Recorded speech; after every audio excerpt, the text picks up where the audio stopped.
Hi, I'm Deb, And I'm Jen. and we're Eli's parents. So Eli is 3 now.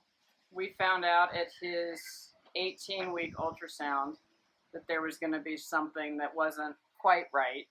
And in the end, it turned out that he had a congenital diaphragmatic hernia, or CDH, which is when there's a hole in the diaphragm where it hasn't formed fully.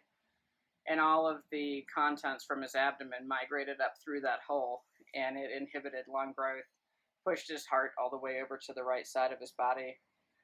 It's a pretty rare condition.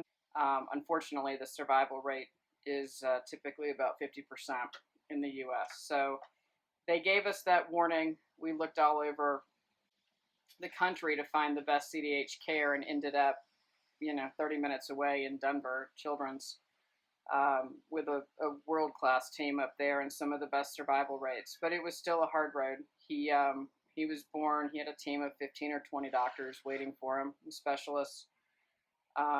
He was in the NICU for 2 months. He was fully ventilated and intubated, had emergency chest tubes, had pulmonary hypertension, had a major surgery at 4 days old to pull all of those abdominal contents back down into his stomach and close his diaphragm. And since then, he's done pretty well. He still struggles with illness. He struggles with lung capacity and chronic lung disease.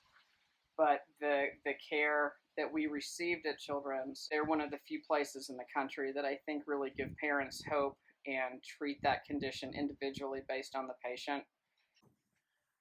I think, for me, when it comes to like how the staff was an important part of our experience, I don't know how we could have, gotten through it without them. Like from bringing us meals to just taking care of us emotionally and taking care of our baby. And honestly, I don't know how we would have gotten through that without them. Fortunately, we've really been able to tell the difference that the staff at Children's makes. And they make a huge difference. They're still some of our best friends.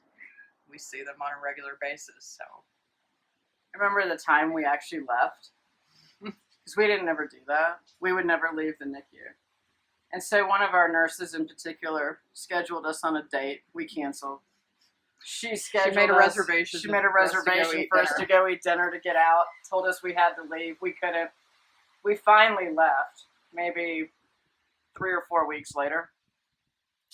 And I was terrified to leave the hospital. So they carry cell phones, and I kept calling the cell phone to check on Eli. And she didn't answer. And I almost lost it. And we finally came back to the hospital, and I walked down the hallway. And the reason she didn't answer was because she was sitting in the recliner, snuggling and loving on our kid. And holding him and rocking him. Because we weren't there and he was restless.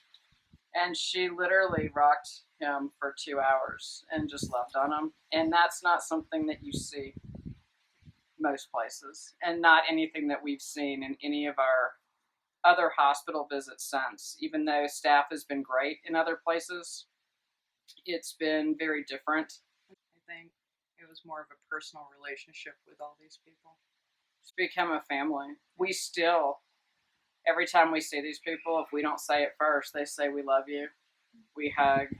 They are the ones that attend our birthday parties, let alone Eli's. They're the ones that come and have dinner, and we go and spend time with them now. I've never seen an experience where people are that invested and loving and caring about not just their patient, but everything that surrounds it. There's really no words for that, and what that means as a parent watching your child in critical condition, knowing that these people love him and us and are that invested. There's no way to put that to words.